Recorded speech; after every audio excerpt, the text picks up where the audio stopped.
Bien-aimés dans le Seigneur, bonsoir. Que Dieu vous bénisse. Je pense que vous avez passé une meilleure semaine. Moi aussi, ça va. Ce soir, nous allons partager ensemble la parole du Seigneur. Nous venons déjà de célébrer l'ascension de Jésus et nous sommes en train d'aboîter vers la fête de Pentecôte. Et si vous êtes prêts, nous allons prier. Donc vous allez prier chez vous et moi je prie ici. Prions. Notre Dieu, notre Père, nous voulons te rendre grâce, toi qui nous as gardés depuis le début de cette semaine jusqu'à ce jour, le vendredi. Que ton nom soit béni, que ton nom soit exalté. Alors que nous allons maintenant écouter la précieuse parole, nous prions que le message de ce soir, que le Saint-Esprit vienne nous parler, que le Saint-Esprit vienne se manifester là où nous nous trouvons, que ce message amène celui qui n'est pas encore réconcilié avec le Seigneur, qui s'est réconcilié avec le Seigneur, que celui qui a fait naufrage par rapport à la foi se relève, celui qui est mort spirituellement soit restauré. Oh, que ton nom soit béni, Seigneur. Nous te bénissons ce soir. Nous voulons prophétiser déjà la restauration, oh Seigneur, dans les vies des uns et des autres. Merci. Au nom de Jésus-Christ, nous disons tous Amen. Voilà le thème que je vais partager ce soir. Il est intitulé « Les vêtements et l'huile ». Notre message sera organisé de cette manière. Donc on aura la définition de certains mots. Ensuite, nous aurons un premier chapitre, un deuxième et à la fin, la conclusion. Parlons d'abord du vêtement. Définissons ce mot en latin. Ce mot veut tout simplement dire tout ce qui sert à couvrir le corps humain pour le protéger et le parer.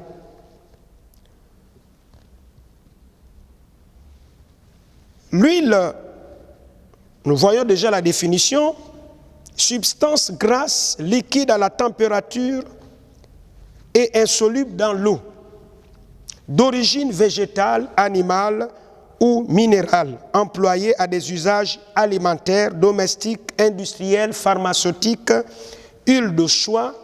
C'est un liquide inflammable. Parlons donc du thème de ce soir. Nous allons d'abord aborder le vêtement. Dans Ecclésiaste au chapitre 9, le verset 8, il est dit ceci. Qu'en tout temps, tes vêtements soient blancs et que l'huile ne manque point sur ta tête. C'est le Seigneur qui parle du vêtement. Je vais faire une illustration par rapport aux vêtements,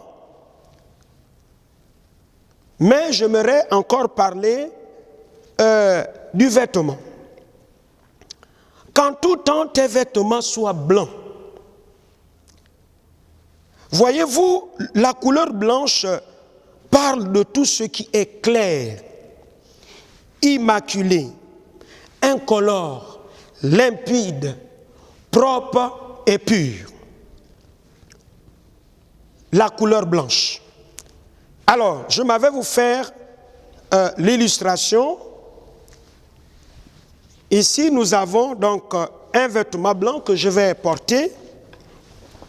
Je vais porter ce vêtement blanc pour faire mon illustration.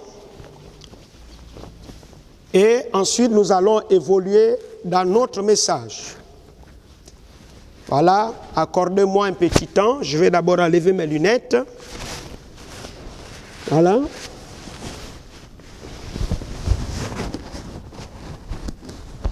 Voilà, ça va aller, ne vous en faites pas. Ok. Voilà, donc le vêtement.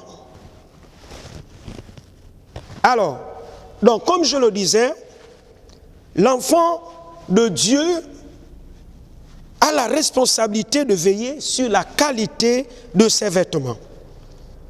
Il doit les entretenir dans un état de pureté, de propreté, en notant les taches qui peuvent s'opposer sur le vêtement. Alors, le vêtement, il est blanc. Voilà, il est blanc.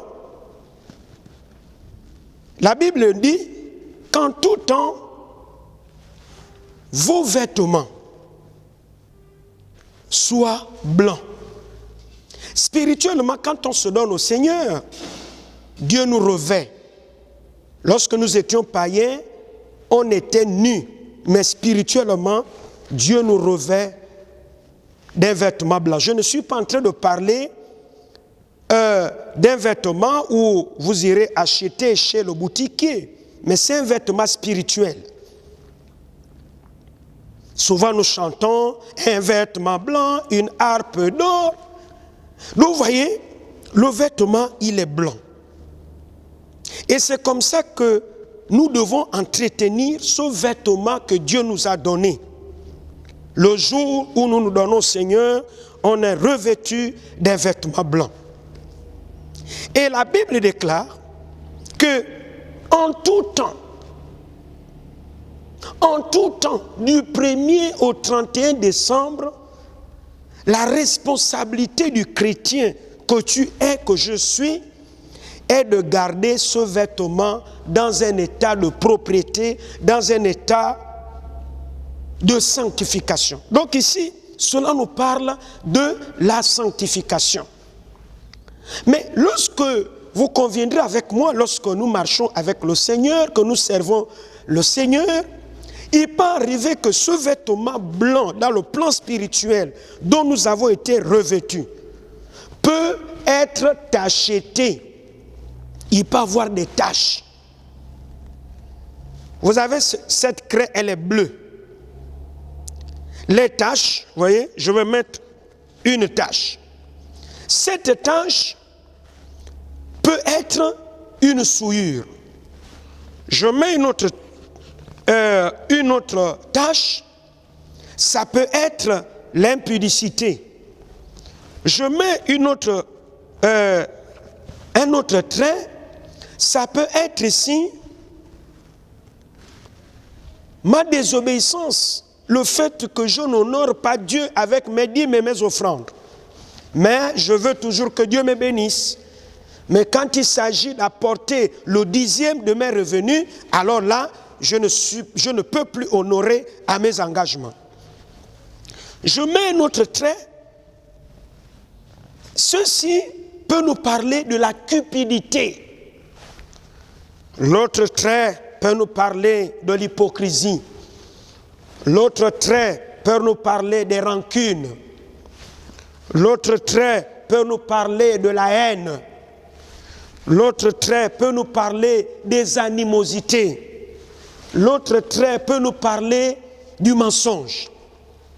Alors, donc vous voyez, à un moment donné, je pense que je suis agréable devant Dieu, devant la face de Dieu. Mais non, je ne suis pas agréable parce que pendant que je suis en train de servir le Seigneur, que je marche avec lui, il y a des tâches qui se sont positionnées sur moi, c'est-à-dire le péché. Mais Dieu m'exhorte et me dit qu'en tout temps, mes vêtements ou encore mon vêtement doit être pur. Donc c'est de ma responsabilité de veiller sur la qualité ou l'état de mon vêtement. Donc en écoutant la parole de Dieu, je peux réaliser que, non, là j'ai commis le péché. L'Esprit de Dieu convainc mon cœur, le péché de justice et de jugement. Ma conscience me reproche par rapport à une situation donnée. Ou bien parce que je ne salue plus un frère parce qu'il m'a fait quelque chose, ou bien une sœur. Et à partir de là, la rancune, la médisance, le rejet. se développent à l'intérieur de moi. Mais quand ces choses se développent à l'intérieur de moi, je viens de t'acheter le vêtement blanc. D'où Dieu me dit qu'en tout temps, en tout temps, en tout temps, mon vêtement doit être pur. Oh, gloire à Dieu. Donc, qu'est-ce que je dois faire? Lorsque j'ai acheté mon vêtement, je dois me sanctifier. La croix du calvaire est là pour que chacun s'approche au pied du Maître. Nous voulons le réveil. Nous voulons que Dieu travaille. Nous voulons que Dieu se manifeste. La Pentecôte s'approche. Nous avons vécu l'ascension de Jésus. Mais Dieu donne son esprit à ceux qui lui obéissent. Lorsqu'il y a une impureté, l'onction de Dieu ne peut pas venir à moi. Le Saint-Esprit de Dieu ne peut pas venir à moi. Alors, je dois donc me sanctifier. Il ne faut surtout pas garder la souillure, les impuretés, les iniquités, les abominations ou encore l'idolâtrie. C'est pourquoi l'apôtre Pierre, dans 1 Pierre au chapitre 2, le verset 3, il nous dit: si vous avez goûté que le Seigneur est bon, si toi et moi, nous avons goûté que le Seigneur est bon, il nous a sauvés, il nous a lavés avec son sang. Et depuis ce jour, nous sommes tombés amoureux de lui et nous avons goûté que le Seigneur est bon. Que devons-nous faire? Nous devons faire la soustraction au quotidien de toutes les taches, de toutes les impuretés qui peuvent se coller sur le vêtement blanc. Il faut soustraire quoi? Le verset premier de 1 Pierre chapitre 2 qui dit: rejetant donc toute malice et toute ruse. Le chrétien doit rejeter la malice, il doit rejeter la ruse, il doit rejeter la dissimulation. C'est-à-dire, quand vous avez péché, ne restez pas assis sur votre péché en le dissimulant. Non! Il faut se repentir de la dissimulation. Il faut rejeter l'envie.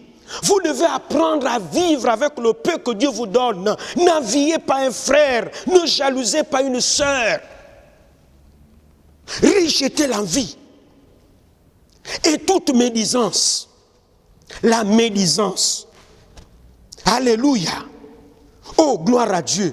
Et lorsque nous lisons, nous continuons à lire dans la parole du Seigneur, dans la première épître de Jean au chapitre 3, la Bible dit ceci à partir du verset 4 jusqu'au verset 6.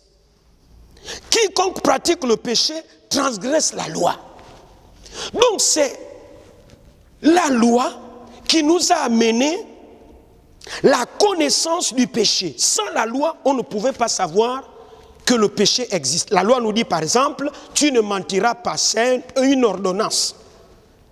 Et la Bible déclare, quiconque pratique le péché transgresse la loi. Et le péché, c'est la transgression de la loi. Or, vous le savez, Jésus est apparu pour ôter les péchés. Donc quand Jésus vient, c'est pour ôter les péchés. Et il n'y a point en lui de péché. Quiconque demeure en lui, c'est-à-dire tu demeures en lui, ne pratique pas le péché. Quand on parle de pratiquer le péché, c'est-à-dire c'est ta vie, tu vis comme tu veux, tu n'as de compte à rendre à quelqu'un. Le chrétien ne pratique pas le péché. Le péché chez le chrétien, c'est quelque chose d'accidentel. Et à chaque fois que tu tombes, à un moment donné, tu es attristé au-dedans de toi. Parce que la repentance, c'est ça en hébreu. Halétar, se chagriner, s'attrister. Tu es attristé par rapport à ce que tu as fait. Tu ne peux pas te réjouir quand tu as péché. Non! Mais pourquoi tu ne peux pas te réjouir? Pourquoi? Nous allons le voir un peu plus loin. C'est à cause de la nouvelle sémence qui est en toi. Et c'est ce qui fait que quand tu as péché, tu ne peux pas te réjouir. La conscience te reproche, l'esprit te convainc. Donc, quiconque demeure en lui ne pratique pas le péché. Si nous demeurons en Christ, on ne peut pas pratiquer le péché. Quiconque pratique le péché ne l'a pas vu et ne le connaît pas. Il y a trois choses. Si nous demeurons en lui, on ne peut pas pratiquer le péché. C'est la première chose. Le péché sera un accident. La deuxième chose, si nous demeurons en lui et que nous pratiquons le péché, nous ne l'avons pas vu. La troisième chose, si nous demeurons en lui et que nous pratiquons le péché, nous ne l'avons pas connu. Regardons maintenant le verset 8 à 10, toujours dans 1 Jean 3. Celui qui pratique le péché est du diable. Bien-aimés, nous ne sommes plus du diable. Car le diable pêche dès le commencement. Le Fils de l'homme a paru afin de détruire les œuvres du diable. Si je suis en Jésus et tu es en Jésus, la pratique du péché n'est plus d'actualité dans nos vies. Pourquoi? Parce que Jésus, en qui nous sommes, a apparu pour détruire les œuvres du diable. Et quiconque est né de Dieu, on parle de la nouvelle naissance. Il y a plusieurs types de naissance. Il y a la naissance biologique que ton père et ta mère t'ont donnée pour que tu viennes au monde. Mais il y a la naissance spirituelle que Nicodème n'arrivait pas à comprendre quand lorsque Jean lui dit, si un homme ne naît de nouveau, il ne peut voir le royaume de Dieu. Donc il y a cette nouvelle naissance. On est né de Dieu. Et quand on est né de Dieu, on ne pratique plus le péché. Parce que quoi? La sémence de Dieu demeure en lui. Et il ne peut pécher parce qu'il est né de Dieu. Oh, gloire à Dieu. C'est par là que se font reconnaître les enfants de Dieu et les enfants du diable. Les enfants du diable pratiquent le péché. Mais l'enfant de Dieu, le péché est un accident. Et quand tu as eu une entorse, alors tu dois te relever. Parce que la Bible déclare, est-ce qu'un homme tombe-t-il sans se relever? Tu dois te relever. Donc il faut ôter le péché. Et lorsque nous lisons dans 1 Samuel au chapitre 7, à partir du verset 3 jusqu'au verset 4, les enfants d'Israël vivaient Ichabod. Ichabod veut dire la gloire est bannie en Israël. Élie est mort. Ses deux fils, Ophni et Phiné, qui vivaient dans le péché, sont morts. Alors, on a dit Ichabod, la gloire est bannie. L'arche de l'alliance a été enlevée. Mais, il y avait encore quoi? Les dieux étrangers, les Astartés et Baal. Alors, Samuel le prophète, comme je suis en train de nous parler, ce qui est sûr, ceux qui vont laver leurs vêtements, je vous annonce une bonne nouvelle. Cette Pentecôte ne vous laissera pas comme vous êtes. Cette Pentecôte, vous serez restaurés.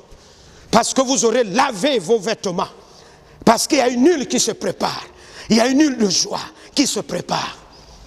Alors, donc, je viens là comme un précurseur pour vous dire, nous allons bientôt célébrer la fête de Pentecôte, là où Dieu va visiter son peuple. Oh, gloire à Dieu.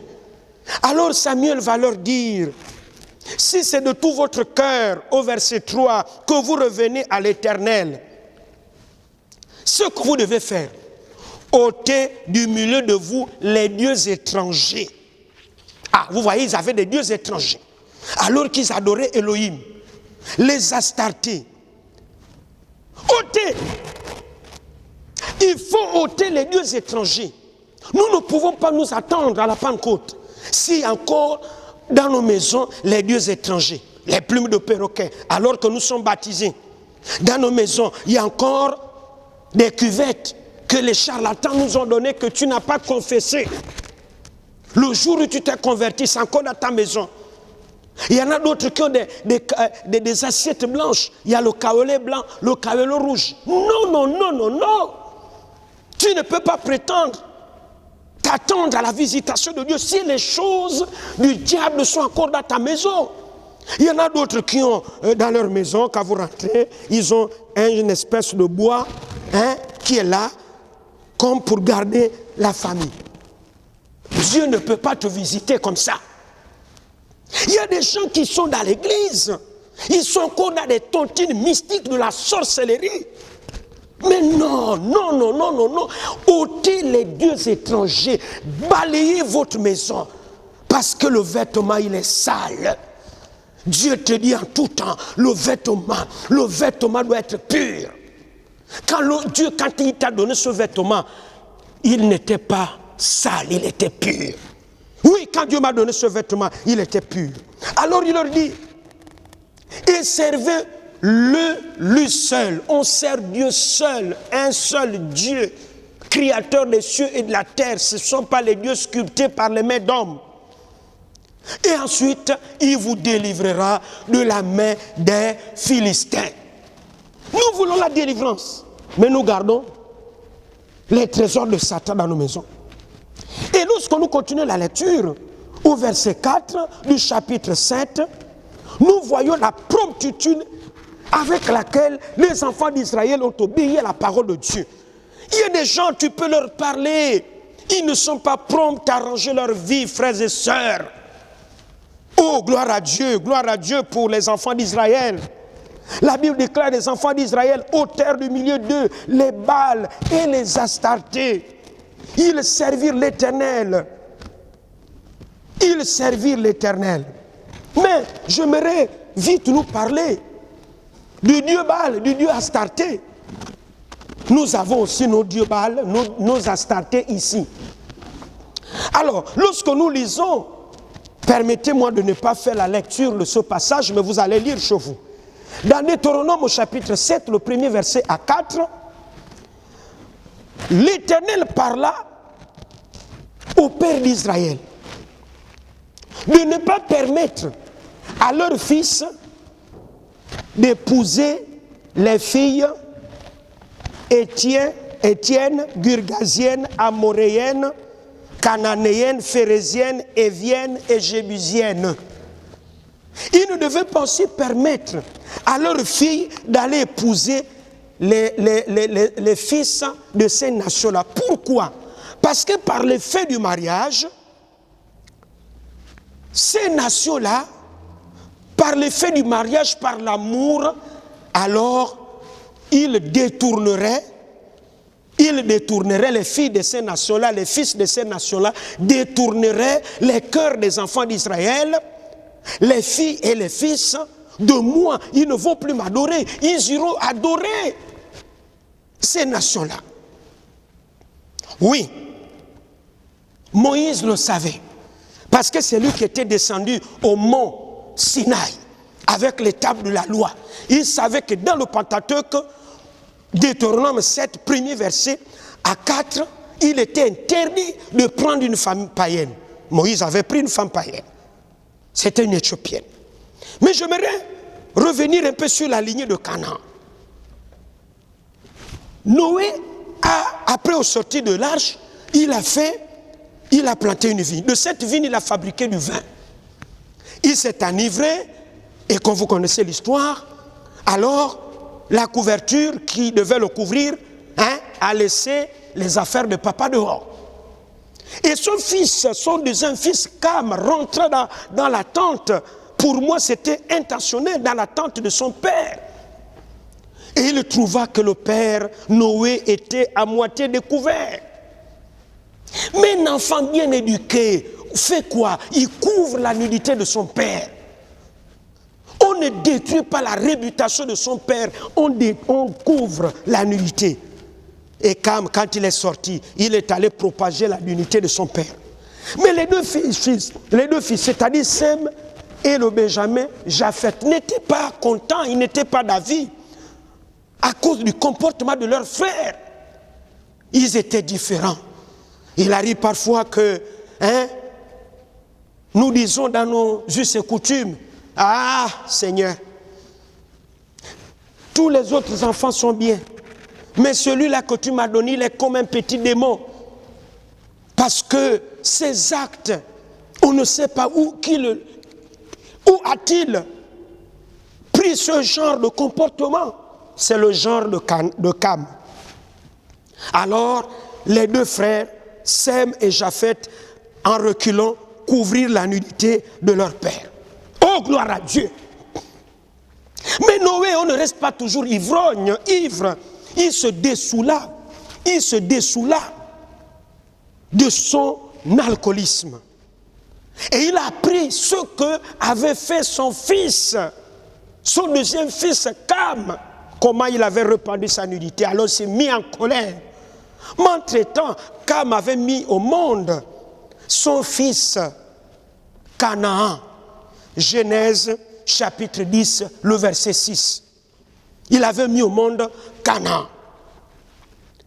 Alors, Canaan était le petit-fils de Noé. Donc, Noé, au lieu de maudire le fils qui a vu la nudité, c'est-à-dire Cam, il va maudire Canaan en disant, tu seras l'esclave des esclaves de tes frères.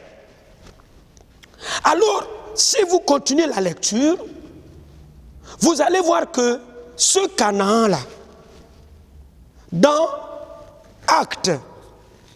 plutôt Genèse chapitre 10, le verset 6, vous allez voir que c'est ce Canaan-là qui a mis au monde la plupart de ces nations interdites, c'est-à-dire les Hétiens, les Girgasiens, les Amoréens, les Phérésiens, les Éviens.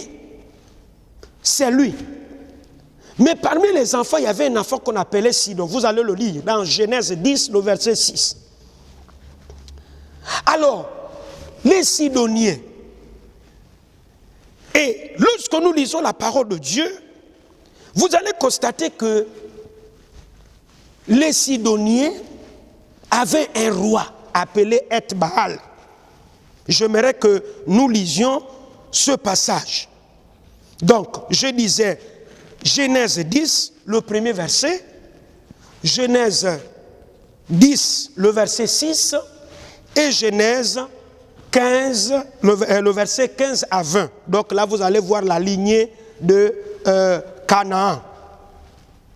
Alors, voyons maintenant 1 Roi 16, le verset 28 jusqu'à 33. Alors, dans ce texte, vous allez constater que il y a quelque chose qui s'est passé. Alors, nous allons le lire. Nous allons lire dans 1 Roi 16, le verset 28. 1 Roi 16, le verset 28. Alors, la Bible déclare, Omri se coucha avec ses pères et il fut enterré à Samarie. Et Akab, son fils, régna à sa place. Akab, fils d'Omri, régna sur Israël la 38e année d'Asa, roi de Juda. Akab, fils d'Omri, régna 22 ans sur Israël à Samarie. Akab, fils d'Omri, fit ce qui est mal aux yeux de l'Éternel, plus que tous ceux qui avaient été avant lui. Et comme si c'était pour lui peu de choses, de se livrer au péché de Jéroboam, fils de Nébat, il prit pour femme, écoutez bien, Jézabel, fille d'Et-Baal, roi des Sidoniens. Et il alla servir Baal et se prosterner devant lui. Verset 32, il éleva un autel à Baal dans la maison de Baal qu'il bâtit à Samarie. Et il fit une idole d'Astarté. Akab fit plus qu'encore que tous les rois qui avaient été avant lui pour irriter l'Éternel, le Dieu. Alors, donc nous avons compris que dans Deutéronome 7, premier verset à 4, les 7 nations, il ne fallait pas que les enfants d'Israël puissent contracter mariage parce que par l'effet de mariage, les filles d'Israël devaient être déportées, les fils devaient être déportés pour adorer les dieux de ces nations-là. Mais nous venons de lire que le roi de Sidon s'appelait Et-Baal. Ethbaal signifie celui qui vit avec Baal. Mais il avait mis au monde une fille appelée Jézabel. Donc, il est tout à fait normal, quand Jézabel est venue au monde, en tant que princesse, puisque son père était roi, alors elle va être présentée à la divinité Baal, qui était considérée comme un dieu mâle par les Cananéens, les Sidoniens.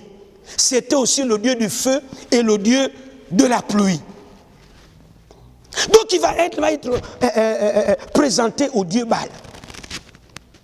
Et ensuite, après la présentation au dieu Baal et au dieu d'Astarté, donc le dieu femelle qui parle des orgies et tout ça, vous comprenez que ça soit dans l'église, que ça soit dans le monde, à chaque fois que vous amenez votre enfant pour être présenté à une divinité, qu'elle soit païenne ou bien divinité, Dieu créateur des cieux et de la terre, vous êtes en train d'appeler l'esprit pour influencer ou encore posséder cet enfant tout le temps qu'il vivra sur la terre.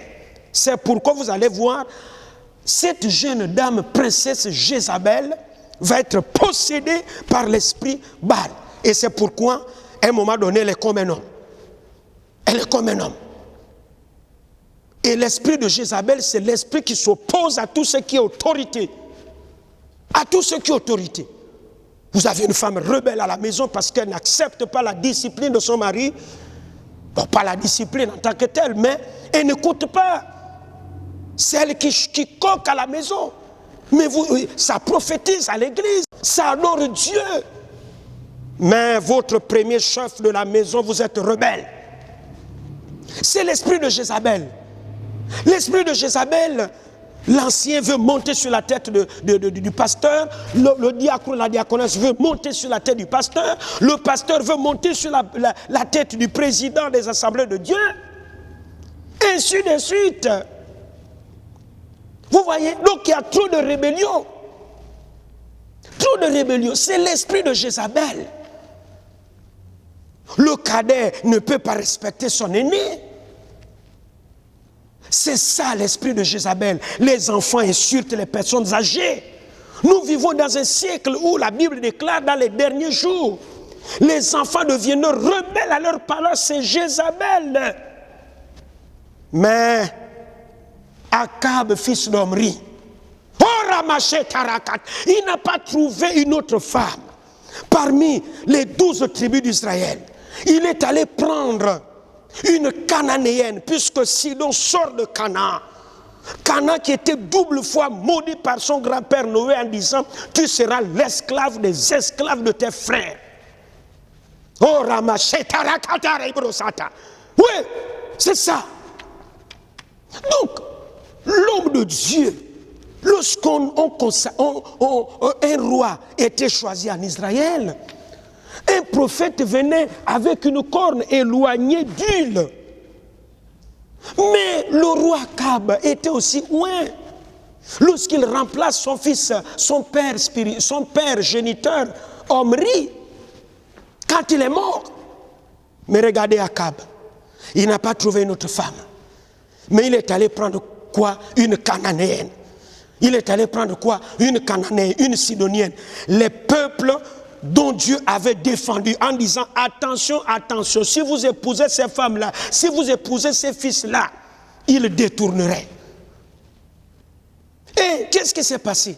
Nous avons lu dans la parole du Seigneur que Akab alla servir. Lui qui avait l'onction de Dieu, il alla servir Baal jusqu'à fabriquer un autel à Baal en Samarie, dans la maison de Baal. Oh, c'est triste, bien-aimé. Ça veut dire quoi? Si le chef amena une onction démoniaque, les sujets sont comment? Ils sont influencés par ce démon. Vous voyez? On n'épouse pas n'importe qui. Un chrétien n'épouse pas n'importe qui. Si tu es un enfant de la lumière, épouse une fille de la lumière ou un fils de la lumière. Parce que par le mariage, tu peux rentrer au ciel. Par le mariage aussi, tu peux aller en enfer. Parce que tu vas tomber très mal et tu passeras du temps à souffrir et à souffrir. Alors, voilà les enfants d'Omri, a mis au monde un enfant appelé Akab. Et donc, ce Dieu Baal-là, qui est le Dieu de la pluie, qui est le Dieu de la pluie. Alors, lorsque vous lisez dans 1 Roi au chapitre 17, le premier verset, Élie, le prophète, le Tishbish, va dire, ok, comme pour vous, les Cananéens, les Sidoniens, Baal est le Dieu, n'est-ce pas, de la pluie, moi je vais prier pour qu'il ne pleuve pas pendant 3 ans et 6 mois. Oui, il a fermé le ciel, une seule prière, il a fermé le ciel. Comme pour dire, allez, vous les prophètes de Baal, priez maintenant pour que la pluie tombe. Il n'y a pas eu de pluie. Il a fermé le ciel. 3 ans et 6 mois plus tard, c'est encore le même Élie qui est monté au mont Carmel. Il pria 7 fois et il a ouvert, n'est-ce pas, les écluses des cieux. Et nous pouvons le voir dans 1 Roi 18, le verset 41 à 46. Gloire à Dieu, gloire à Dieu. Pour montrer à ceux qui avaient flirté avec le diable que Baal n'est pas le Dieu du feu, le Dieu de la pluie, c'est Dieu, créateur des cieux et de la terre. Il va encore défier les prophètes de Baal en leur disant que mon Dieu est le Dieu du feu. Les Baalistes, si on peut les appeler ainsi, ils ont dit non, nous, Baal est le Dieu du feu. Alors, ok, lorsque nous lisons la parole du Seigneur, toujours dans le même livre de 1 Roi 18, alors Élie va dire, ok, prenez l'autel, préparez votre autel et prenez un taureau. Et là, alors évoquez votre Dieu, Baal. Ils ont prié du matin jusqu'à midi, Baal n'a pas répondu. Alors Élie va se moquer d'eux. Crie encore, peut-être qu'il est en train de se reposer. Ils sont en train, ils ont même fait des incisions. Le sang est sorti comme pour dire, si c'est notre âme que tu veux qu'on te livre, on te livre notre âme. Mais seulement fais en sorte que nous défions Élie et son Dieu aujourd'hui. Mais ils n'ont pas pu. Alors Élie, oh gloire à Dieu, le Tishbish prépara son autel. Mais avant de préparer son autel, il avait constaté que les enfants d'Israël avaient renversé l'autel de Dieu. Donc il fallait rebâtir l'autel. Les impuretés sur le vêtement, c'est une manière pour nous de renverser l'autel. Alors rebâtissons l'autel avant cette fête de Pentecôte. Rebâtissons l'autel. Avec quoi? Avec la repentance. Approchez-vous de Dieu et Dieu s'approchera de vous. Oh, gloire à Dieu. Alors qu'est-ce qu'il a fait? Il a pris un taureau. Il a pris le bois. Il a pris les cailloux. Il a demandé qu'on creuse un fossé tout autour. Il a dit remplissez l'eau 1 fois, 2 fois, 3 fois. L'eau va inonder l'animal, inonder les pierres, inonder le bois. Alors, Élie va dire ceci. Élie va dire ceci. Élie va dire ceci. Oh, gloire à Dieu. Élie va dire ceci. Au verset 30. Il dit à tout le peuple, approchez-vous de moi. Tout le peuple s'approcha de lui. Nous sommes toujours dans 1 Roi 18, verset 30. Et Élie rétablit l'autel de l'Éternel qui avait été renversé. Nous ne pouvons pas aller loin si nous laissons la sanctification de côté. Il faut se repentir des adultères, des fornications. Repentons-nous de la masturbation. Repentons-nous de la méchanceté, des haines, de la colère, de l'animosité, de tous les péchés. Oh, gloire à Dieu. Il est pris 12 pierres, d'après le nombre des tribus des fils de Jacob, auxquels l'Éternel avait dit, Israël sera ton nom.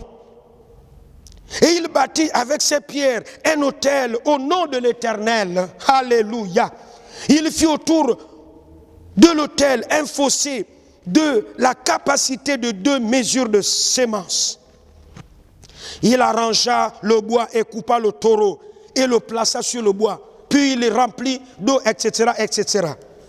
Verset 36, vous continuerez à lire. Au moment de la présentation de l'offrande, Élie le prophète s'avança et dit, Éternel, Dieu d'Abraham, d'Isaac et d'Israël, que l'on sache aujourd'hui que tu es Dieu en Israël, que je suis ton serviteur, que j'ai fait toutes ces choses par ta parole. Oh, alléluia. Réponds-moi, Éternel, réponds-moi. Quand on prie rempli de l'esprit, frères et sœurs, c'est une bonne chose. Nous avons la clé de David qui ouvre les portes fermées. Oh, gloire à Dieu. La Bible dit ceci. Et que c'est toi qui ramènes leur cœur. Verset 38, la Bible déclare, et le feu de l'Éternel tomba. Le feu de l'Éternel va tomber cette semaine de Pentecôte dans la vie du frère et de la sœur qui va nettoyer son vêtement, qui va nettoyer son vêtement, qui va rétablir l'autel. Oh, qui viendra à la croix pour dire, Seigneur, j'ai péché contre toi, oh Dieu, aie pitié de moi. Et Dieu qui ne repousse pas l'infortuné va te laver avec le sang de Jésus. La Bible déclare, le feu tomba. Oui, le feu va tomber pour restaurer des gens. Le feu va tomber, des miracles et des prodiges se manifesteront dans nos maisons. Alléluia, même si nous sommes en confinement, mais là où tu es, un feu se prépare. Mais rétablis l'autel. Il consuma l'autel, le bois, les pierres, la terre. Il absorba l'eau qui était dans le fossé. Quand tout le peuple vit cela, il tomba, n'est-ce pas, sur leur visage et dit, c'est l'Éternel qui est Dieu, c'est l'Éternel qui est Dieu, c'est l'Éternel qui est Dieu. Oh frères et sœurs, chers amis, nous vivons un temps difficile où le diable et ses démons redoublent d'ardeur pour attaquer les enfants de Dieu par tous les moyens. Ils sont réclamés dans les loges. On veut leur faire signer un pacte avec la reine de côte au bord de la mer. Certains ont des propositions, des postes politiques à occuper. D'autres, ce sont des nominations dans des hauts postes de responsabilité dans l'administration. Mais en contrepartie, il faut d'abord se faire initier dans la loge. Plusieurs de nos frères et sœurs succombent à cause de la pression, de la tentation. Mais le Seigneur nous exhorte ce soir. Soyez sobres, veillez. Votre adversaire, le diable, rôde comme un lion rugissant, cherchant qui il dévorera. Le diable veut dévorer. Ne sois pas parmi ceux qui vont être dévorés par le diable. 1 Pierre chapitre 5, le verset 8 et 9. Le verset 9 dit, résistez-lui avec une foi ferme. Résistez au diable avec une foi ferme et il fuira loin de vous. Sachant que les mêmes souffrances dont sont exposées à vos frères dans le monde. Mais j'aimerais vous parler, vous, nos frères cadres, qui sont dans les entreprises, qui sont dans l'administration. N'oubliez pas l'histoire des 2 compagnons de Daniel, Shadrach, Meshach et Abednego, qui ont refusé de servir les dieux païens de Babylone et d'adorer la statuette d'or que le roi Nebuchadnezzar avait élevée. Vous pouvez lire cette histoire dans Daniel 3, 12. Et comme ils ont refusé, on les a attrapés, on les a jetés dans la fournaise. Dans la fournaise chauffée à 7 fois. Alléluia. La Bible déclare le malheur atteint souvent le juste, mais l'Éternel la délivre toujours. Et pendant qu'ils étaient là-bas, on les a liés. Mais quand ils les ont jetés, ceux qui les ont jetés, la Bible déclare, ils ont été absorbés par le feu, c'est eux qui sont morts. Mais les enfants de Dieu qui ont refusé de se prosterner, alors ils marchaient librement, mais écoutez-moi bien, la Bible déclare, parmi ceux qui étaient aux côtés du roi, ils disent au roi, vis éternellement. N'avons-nous pas jeté 3 personnes, mais il y a un autre, un 4e. Oui, il y a un 4e qui est avec nous. dans des moments difficiles, dans des moments d'épreuve. Il y a un quatrième, on l'appelle le lion de la tribu de Juda. On l'appelle Jésus de Nazareth, celui qui ne sommeille ni ne dort. Il est avec nous dans l'épreuve. Il dit, mais il a le visage comme un fils de Dieu et il marchait librement. On les a sortis sans fumer, sans rien. Il est resté ferme. C'est la même chose quand vous lisez Daniel 6. Les satrapes, les chefs, les gouverneurs, tout ça, ils ont dit, il faut que ce Daniel-là, Daniel, on doit mettre les bâtons dans les roues. Ils ont tout fait. Ils ont dit, celui qui adressera une prière à un autre Dieu, excepté ce Dieu-là, pendant une espèce de 30 jours, sera jeté à la fosse au lion. La Bible déclare, Daniel ayant su le décret, parce que là-bas, le décret des maîtres de paix, c'était irrévocable. Ils ont couru pour dire au roi, regarde cet homme-là que tu honores, que tu aimes là. Hein? Mais vous savez pourquoi il est dérangé? L'esprit supérieur. Garde cet esprit supérieur. Le Saint-Esprit. Gloire à Dieu. On l'a pris, on l'a jeté dans la fosse aux lions. Des lions. On n'a jamais jeté quelqu'un là-bas. Avant Daniel qui est sorti vivant. Le roi toute la nuit n'a même pas permis qu'une concubine vienne. Mais le lendemain, il est allé, puisque la fosse était, il y avait un sceau royal pour qu'on ne change à rien.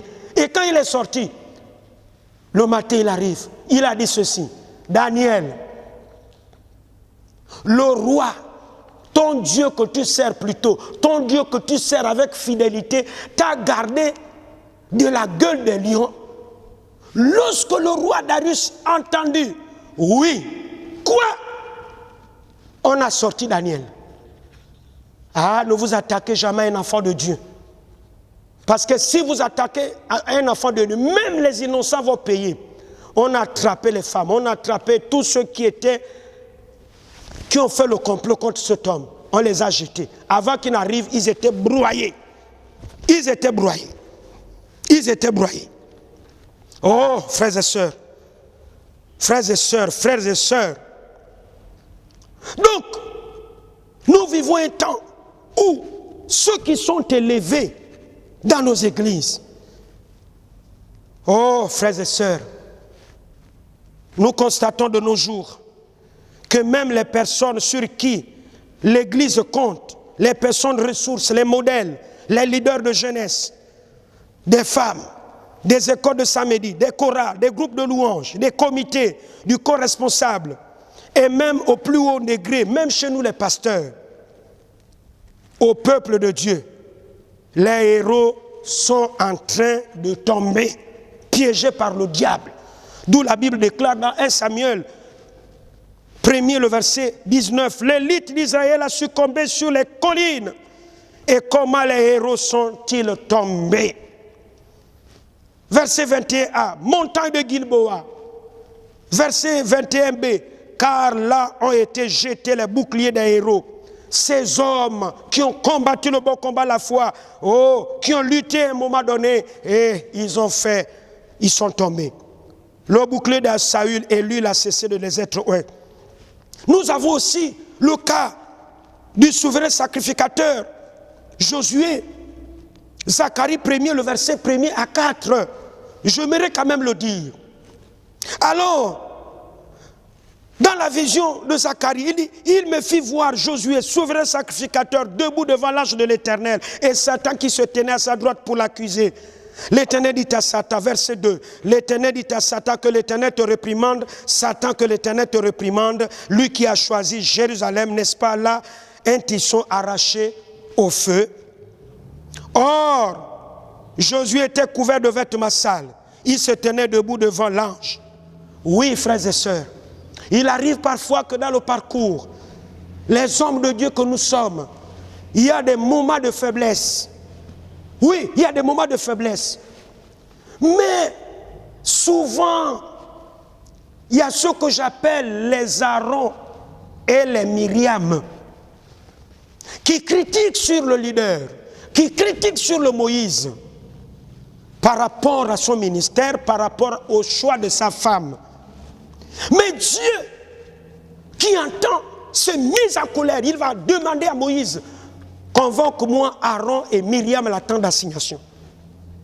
Il va leur dire, si je dois parler aux gens, c'est dans des visions, il faut qu'ils dorment. Mais à mon serviteur, je lui parle face à face, comme pour mettre la différence en matière du ministère, en matière d'onction. J'ai toujours dit, l'onction qui te bénit, on ne crache pas dessus. Mais facilement, les chrétiens peuvent juger. Et ça, c'est ce qu'on appelle faire le Satan. Mais si vous lisez bien dans Zacharie chapitre 3, le verset 3, humainement parlant, Satan avait raison. Parce que la Bible nous dit que le souverain sacrificateur Josué était couvert de vêtements sales. Mais si l'homme de Dieu est couvert de vêtements sales, Satan, où est ton problème? Chrétien, où est ton problème? Et la Bible dit, Satan l'accusait. Dieu n'était pas content de l'attitude. Oh frères et sœurs, il y a des pères qui ont travaillé pour l'œuvre de Dieu. Ils ont combattu. Mais parfois nous oublions. La loyauté est où? Nous oublions tout ce que Dieu a fait au travers d'eux pour nous faire du bien et que nous soyons ce que nous sommes aujourd'hui. On va y pendre leurs menons, on déchire, on fabrique des choses sur leur dos. Mais regardez la Bible. Dans ce texte, je ne vois nulle part où est la repentance de l'homme de Dieu. Mais regardez, l'ange de l'Éternel qui typifie Christ, prenant la parole, dit à ceux qui étaient devant lui, nous sommes au verset 4 de Zacharie 3, ôtez-lui le vêtement sale. Oui, Dieu lui-même sanctifie ses serviteurs. Puis il dit à Josué, voici, je t'enlève ton iniquité et je te revêts d'habits de fête. Vous êtes en train toujours de critiquer l'homme de Dieu ou les hommes de Dieu, mais vous ne savez pas que Dieu a déjà sanctifié leurs serviteurs, ses serviteurs. Voyez-vous jusqu'aux hommes de Dieu, où les vêtements peuvent être sales à cause de l'iniquité, mais gloire à Dieu, car Dieu sait comment sanctifier ses serviteurs. Oh, gloire à Dieu, gloire à Dieu, gloire à Dieu, gloire à Dieu. Alors, avant de boucler avec ce thème, ce qui est sûr, quand j'essaie de voir, je vais revenir sur l'huile après. Mais nous allons seulement voir aujourd'hui le vêtement. Mais avant de terminer, j'aimerais dire ceci. Apocalypse chapitre 2, 22, le verset 14 et le verset 15. Il est dit, heureux ceux qui lavent leurs robes. Ah, il est dit quoi? Heureux ceux qui lavent leurs robes, afin d'avoir droit à l'arbre de vie et d'entrer par les portes dans la ville. Heureux, heureux, heureux ceux qui lavent leurs robes, afin d'entrer par les portes de la ville. Verset 15. Dehors les chiens, les enchanteurs, les impudiques, les meurtriers, les idolâtres et quiconque aime et pratique le mensonge. La ville en question n'a besoin ni de lumière, ni de soleil, ni de lune pour l'éclairer, car la gloire de Dieu éclaire. Verset 23. Mais c'est le verset 27. Il n'entrera chez elle rien de souillé, ni personne qui se livre à l'abomination, au mensonge. Il n'entrera que ceux qui sont écrits dans le livre de vie de l'agneau. Oh frères et sœurs, comment est l'état de ton vêtement? Sale ou propre? Si c'est oui, sachons que le sang de Jésus purifie. Alors, si le vêtement est sale, parce qu'on nous dit à tout temps, vos vêtements doivent être propres. Alors, que devez-vous faire? Vous devez, par ce geste, je suis en train d'enlever le vêtement.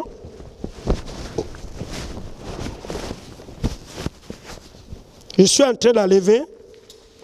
Alors, le vêtement est sale en tout temps, puisque nous sommes en train d'aller à la fête de Pentecôte. j'ai un seau ici et j'ai du bleu. On suppose que l'eau là est ce bleu que nous utilisons pour laver. Alors je mets mon savon dans de l'eau et mon vêtement qui est sale, je le plonge et j'essaye de faire en sorte que je vais laver ce vêtement qui est sale. Je peux le tremper un temps et puis quelques minutes, je vais laver. Qu'est-ce que cela veut dire? Cela veut dire que si nous avons compris que la fête de Pentecôte est là, je dois spirituellement venir avec mon vêtement sale au pied de la croix pour que mon vêtement soit lavé. Et si je suis pur, je peux me présenter dans la présence de Dieu pour passer à la deuxième étape, recevoir l'huile. Nous allons prier. Seigneur, je te bénis pour ce message. Convainc nos cœurs de péché, de justice et de jugement. Oh Seigneur, prépare-nous à la fête de Pentecôte. Nous voulons être prêts, que nos vêtements soient sanctifiés, que nous nous débarrassions de tout ce qui encombre nos vies au nom de Jésus-Christ. Que nos corps, nos âmes, nos esprits, nos cœurs, nos bouches, nos lèvres, nos yeux envoient un ange au vol rapide comme tu l'as envoyé, n'est-ce pas, à Ésaïe, qui a pris une braise et toucha ses lèvres parce que le péché d'Ésaïe était au niveau des lèvres à cause de l'environnement où il était. C'était un environnement où les gens aimaient parler. Oh Seigneur, sanctifie, purifie-nous Seigneur. Bénis ton peuple. Que la grâce du Seigneur Jésus-Christ, l'amour de Dieu le Père et la communion du Saint-Esprit soient avec vous et que vous soyez bénis et que Dieu vous prépare pour la fête de Pentecôte et que vous recevez les grâces de Dieu, que nous recevons la puissance du Saint-Esprit, les baptêmes du Saint-Esprit, les dons de révélation, les dons d'inspiration, les dons de puissance, les dons de service, l'onction pour se lever pour la conquête des âmes qui se meurent tous les jours. Soyez bénis chez vous, au nom de Jésus. Amen.